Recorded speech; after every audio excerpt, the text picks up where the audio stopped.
Hello everyone, my name is Annoying Llama. It's been a long time, but today I'm here to talk to you guys about a very interesting server that I've been playing for a very, I would say a while now, and that server would be Warlords 2. If you don't know what Warlords 2 is, it is the comp server for the Hypixel minigames, or Hypixel servers minigame Warlords. And a nice chunk of fan base basically got together and said, what if we made like a competition-based server? And that's kind of what it was. Started out as a comp server, but then they end up adding a new class, which was called the Rogue, and also other things like PvE Warlords into it. And it's something else. I feel like it's definitely an underrated server. I do want to get myself talking about it.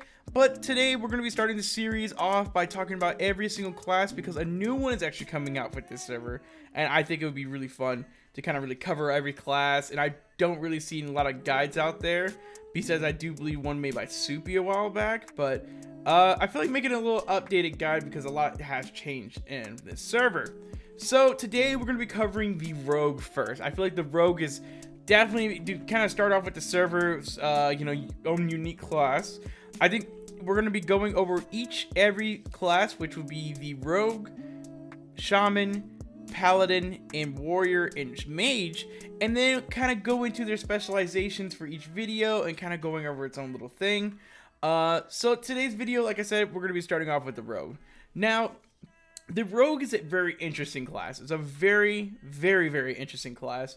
They definitely have three specializations for them. The first one would be Assassin, would be their DPS spec.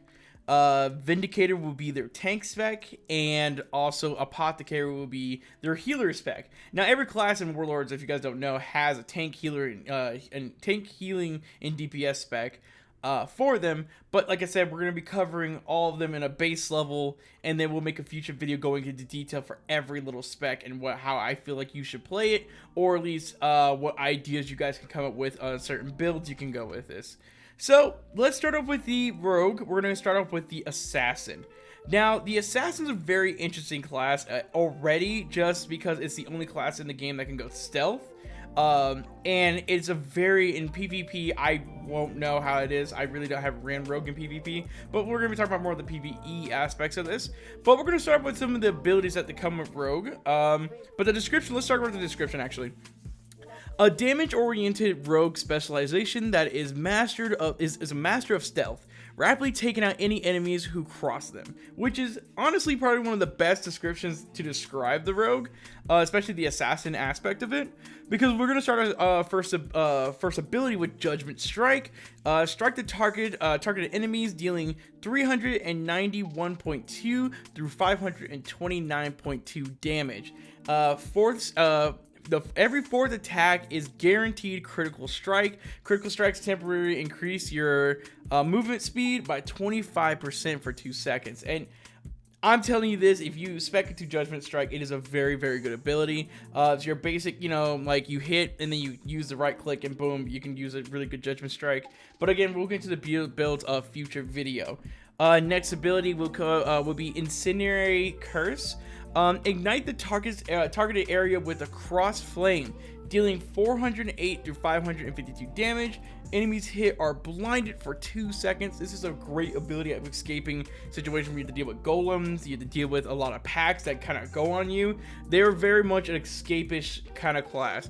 You use Incendiary Curse, and I swear to God, you will never be trapped in any situation again. That stun, the blind essentially stuns them for 2 seconds, and it's a very good ability. The next ability will be Shadow Step. Leap forward, dealing 466 through 598 damage to all enemies close on cast or when landing on the ground. You take reduced fall damage while leaping. Shadow Step has a reduced range when holding a flag. Now that would be just for a PvP thing, but essentially you just kind of leap forward with this ability. You just do a fat leap going in, and it's very good, like I said, getting out of situations. And also the initial cast does damage, and then when you land on the ground, does more damage on top of it. So you could definitely handle a lot of packs and stuff like that. If you're dealing with a group situation, you could definitely be going in there and kind of having a little bit of fun with it. The next ability would be called Soul Switch, part of one of my favorite abilities for the kit of the Assassin. Switch locations with the enemy, blinding them for 1.5 seconds. Has an optimal range of 13 blocks. Soul Switch also has low vertical range. Now, one thing they do not actually just explain with Soul Switch is it actually, when you switch the locations, you leave a little dummy behind. And when it happens, when you leave that little dummy behind, all the enemies will be attracted to that enemy, with that little dummy. And then when it either runs out of health, or I think from like I think 3, 4, 5 seconds, it'll explode and do AoE damage to all enemies around there. So it is a very much great ability to, like I said, like I keep saying, the assassin is an escape kind of class. You go in, you get out, and a Soul Switch is probably honestly one of the most broken abilities I've ever dealt with. Doesn't really need to get nerf type broken, but definitely a broken ability where you can kind of solo most content in the game, or at least a lot of PvE content in the game. And then the last ability for Assassin would be Order of the Eviscerate. Cloak yourself for 8 seconds, granting you 40% movement speed and making you invisible to the enemies for a duration. However, taking up to 600 fall damage or any type of ability damage will end your invisibility. All your attacks against the enemy will mark them as vulnerable. Vulnerable enemies take up to 20% more damage. Additionally, enemies hit from behind take an additional 10% more damage. Skillfully killing your mark will reset both your Shadow Step and Order of Eviscerate cooldown and refund the energy cost. Assisting in killing your mark will only refund half of the cooldown. And if I want to tell you that you can go infinitely invisible with this ult, you wouldn't believe me until you actually try it out. Like I said, we will be going to future builds and stuff like that for the Assassin, because they have things like upgrade systems for PvE. So again, we'll talk about that in the future. But for the first video, yeah, let me explain Order of Eviscerate. To kind of dumb it down, you essentially go invisible. You go invisible, you move a lot faster, and any kills you, so basically when all attacks that you do to an enemy does more damage while you're invisible. And one of the funniest things and one of the coolest aspects of this is every time you kill something within this, you get 8 seconds off your timer. But if a player ally kills the enemy too, you get 4 seconds off. So there's a lot of builds that I will do, and I will talk about this in the future, but can I give you an example? You can use Soul Switch, bunch up a whole bunch of enemies, throw a Incendiary Curse, or use a Shadow Step to kind of do some extra AoE damage, and kill a whole pack, and immediately get your ult back. And it's only a 50-second cooldown, mind you. And that's only if you don't spec into Order of Eviscerate and you get your ultimate for it and stuff like that. But like I said, future video. But I feel like that's all with the kit of the Rogue when it comes to the Assassin. Now let's move into the tank spec. The tank spec is actually probably one of the most interesting tanks in the game, in my opinion. And we don't know what the new class is called, by the way, so we're definitely going to get into that. But let's just hop right into the description. A defense-oriented rogue specialization that deceives enemies by disabling their powers and use a bulk power to protect allies. And they have a 15% damage reduction already attached to their passive, so because they're a tank. And so yeah. Now, Vindicator, before we go into the abilities, I would say is a very complicated and very much skill-oriented class. It is definitely a class that you need to definitely look into, kind of play around with a bit, and if you can find a really good build with it, you definitely can. I don't know how it is in PvP, but like I said, they were not lying when it comes to disabling abilities, because we're going to start off with the first ability called Righteous Strike. Strike the targeted enemy for 494.4 damage through 627.6 damage. Each strike reduces the duration of your struck target's active ability timers by 0.5. So essentially, it causes them to basically, any abilities that an enemy were to use, it will cause them to, it'll cause their cooldown to go back up. Additionally, if your struck target is silenced, reduces the cooldown of your Prism Guard by 0.8 seconds and reduces their active ability timers by 0.8 seconds instead. Now, then going into Soul Shackle. Righteous Strike is a damn good ability. I was going to go say that right now. But going into this, shackle up to one enemy. You deal 466 to 589 damage. Shackled enemies are silenced for 2 through 3.5 seconds, making them unable to use their main attack for the duration. The silence duration increases by 0.5 seconds for every 500 damage you took in the last 6 seconds. Gain a short burst of movement speed for short burst of 40% movement speed for 1.5 seconds after shackling an enemy. Has an optimal range of 15 blocks. Now this is definitely a great ability. Like you would think that a silencing will be also good, but it also prevents it from attacking too. I forgot to mention that. So you can just silence a lot of enemies and like literally disable them. They'll still chase you, but you can just disable them. You just boom, boom, boom. Which I haven't played with a soul shackle build, but I would assume it's really fun. So one of my favorite abilities from Vindicator is Heart to Heart. Throw a chain towards an ally in 15 block radius, grappling the Vindicator towards the ally. You and the targeted ally gain Vind for 6 seconds, granting immunity to debuffs. You are healed for 600 health after reaching your ally. Heart to Heart's range is greatly reduced when holding a flag. Now, essentially, to explain Heart to Heart, you just throw a chain at a person. You can actually do this actually to enemies too, but you basically throw a chain to a person and you just Spider-Man like yourself, like web shoot yourself towards them at a really high speeds, and it does a decent amount, like a little tiny amount of damage, and it will heal you. This is great kind of like going through packs and stuff like that. You got to be really careful with this ability though. If you do this through a big giant mob pack, you will die. So you have to be really careful on how you use Heart to Heart. But besides that, in team play, it's a very good ability on when you, like I say, an ally needs help or something like that and you need to taunt them off. Just use Heart to Heart to your ally, get to them really quick, and boom, shakalaka, you're already set. Next ability is also one of my favorite abilities, which is Prism Guard. Create a bubble shield around you that lasts 5 seconds. All projectiles that pass through the barrier have their damage reduced by 60%. After 5%, the bubble will burst, healing you and your allies for 200 plus 1.5% missing health, and granting 3% damage reduction, max 30%. For 5 seconds based on how many hits you took while the Prism Guard is active. This is a really good tanking ability. And honestly, and also if you also get Prism Guard, its master ability, which I said we're going to be talking about in a future build, the Prism Guard build, it is a very, very, very good taunt. You essentially use it and everybody taunts you. But before that, you get the master ability. It's a really good ability. You already will mostly have all the aggro, and when they come to you, they will attack you. And while you have Prism Guard active, if the thing ends and they do a lot of damage to you, not only do you get 30% damage reduction, but you also get a fat heal off of that. And it's a very, very good ability overall. Just a really, really, really, really, really good defensive ability. Also dealing with the ranged mobs. If you have a lot of ranged mobs on your map that spawns, definitely use this. It will reduce a lot of the incoming damage, so you can focus on a lot of melee hits. And now the Vindicator's ultimate, which is called Vindicate. All allies within 8 block radius gain the status Vind. Which cheers all debuffs. Oh, sorry, which clears all debuffs. My bad. In addition, the status Vind prevents all allies from being affected by your debuffs and grants you a 50% knockback resistance for 12 seconds. You gain 30% damage reduction for 8 seconds, though.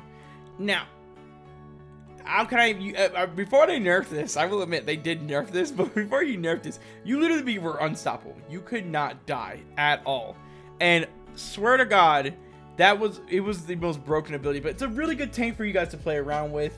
Now, getting on to my main spec, my personal main spec that I enjoy a lot, and which is called the healer spec for Rogue, Apothecary. Now, I want to specify, this is probably one of my, and like I said, I main this, one of my favorite specs I've ever played, probably one of the most burstiest heals you ever deal with any healer in the game. Prove me wrong, and I would say Apothecary is a great spec to start off with. So, let's get started. A healing-oriented rogue specialization that uses special brews and alchemical powers to weaken their foes and aid allies, and get a 10% speed and with no damage reduction. Let's just move straight into the first ability, Impaling Strike. Impale an enemy, dealing 355.3 through 469.7 damage, and inflict them with a leech effect for 10 seconds. Whenever an ally deals damage to a leech enemy, they heal 25% of the damage dealt. You heal 50% of the damage you deal to the leech target enemy instead. So this is great for if you want, let's say all your members are attacking a boss or something like that. You put leech on a target, and the more damage they do to the boss, the more they get healed in the last 10 seconds. And the more you keep popping Impaling Strike, the more leech stays on them. But moving on to the next ability, we're going to be moving into Soothing Elixir. Throw a short-range bottle, a short-range elixir bottle. The bottle will shatter upon impact, healing all nearby allies for 551 to 648 health, and dealing damage to enemies for 235 through 342. My bad. Damage. The projectile will form a small puddle that heals allies for 158 to 204 health per second, lasting 4 seconds. This is a really good heal, and once you level it up, it becomes OP as shit. But it's a very, very good heal, very good AoE heal. Just kind of get right. I'm sorry about that. Get everybody into it so you guys can have a little bit of fun and definitely find ways to enjoy yourself with this. Now, going into there, Vitality Liquor is the next ability for the Apothecary Rogues. Discharge a shockwave of special potions around you, healing all allies in the range for 359 to 485 health. Each enemy afflicted with your leech effects within the range will cause the enemy to discharge an additional shockwave of vitality that heals 2 nearby allies for 268 to 324 health and increases the energy regeneration by 15 for 3 seconds. This is why leech is it's important to put leech on the targets, because if you use Impaling Strike, put leech on them, and then you use Vitality Liquor, you get an energy boost, which essentially is basically your mana in the game. You would get energy boost. So it recharges a lot faster when you have a leech on a target and then you use Vitality Liquor. If you don't, it just heals it. It gives a really fat heal. What they also don't tell you is because it explodes, it does the shockwave of vitality. It heals a lot, and I think it has really works well with crit builds. Then the next ability, and probably one of my favorite out of the abilities when it comes to groups, is Remetic Chains. I always keep freaking messing that word up. Remetic Chains, thank you. Bind yourself for 3 allies. Bind yourself to 3 allies near you. Increases the damage they deal by 12% as long as the link is active for 8 seconds. When the link expires, you and the allies are healed for 728 through 815 health. Breaking the link early will only heal allies 12.5% of the original amount for each second they had been linked. The link will break if you are 15 seconds apart, or 15 blocks apart. Now, I do want to talk about something that they do not mention in the description. You cannot use this ability unless you have a friend. So when it comes to Apothecary solos, you do not ever want to go into Remetic Chains, because you can't use the ability. I really think they should change that so at least it just heals you, or at least gives you a buff. But I understand it just because of how Remetic Chains works. But you cannot use this ability when you have friends around you. But besides that, with the damage boost, it's really good. The heal of the ending is actually getting a lot. It's actually a lot better than it reads, and I honestly have really overall great ability for the kit. Then the ultimate, finally, for the final ability we're going to be covering today is Draining Miasma. Summon a toxic filled cloud around you, poisoning all enemies inside the area. Poison enemies take 50 plus 4% of their maximum health as damage per second for 5 seconds. Enemies poisoned by your Draining Miasma are slow for 25% for 3 seconds on cast. Each enemy hit will be effective with Leech for 5 seconds.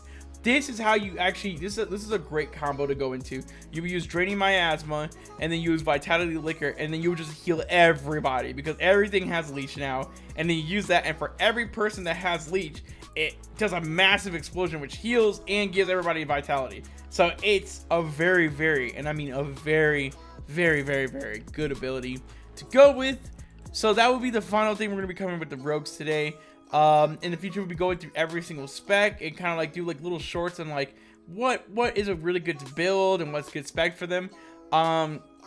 And but my whole thing when it comes to rogues is that they are a very good class to start out with. So I hope you guys definitely like choose the class, definitely play around with it. And like I said, in the future we're gonna be covering the shaman, paladin, and warrior and mage next and stuff like that. And I just see about the gameplay videos, you'll see like extra things like me using the ability and kind of going from there and stuff like that. And like I said, really great class overall. If you want to choose DPS, I would go for Assassin. Assassin's just really good class to play. Vindicator is an interesting tank. I would definitely look more into that. And then yeah, when it comes to healers, Apothecary is probably one of the more somewhat difficult healers to get into, but once you get the hang of it, it's something that's very much fun and definitely an interesting class to play. So I do apologize for making this video a little bit longer than usual, for it is the first one of the series. But again, I hope you guys definitely liked the video. Definitely leave hit the subscribe button if you want to see any more builds off of this. And if you want to join the server, the description is down below to join the Discord for the Warlords 2, so that you get the link and everything like that. I heard they're going to be updating a couple of things coming soon. Like I said, a new class will be coming soon, which I will be able to cover that myself. So again, guys, my name's Annoying Llama. Thank you so much for coming in here, and thank you so much for watching this video. Like I said, if you liked it, leave a like. And yeah, have some fun, guys. Peace out.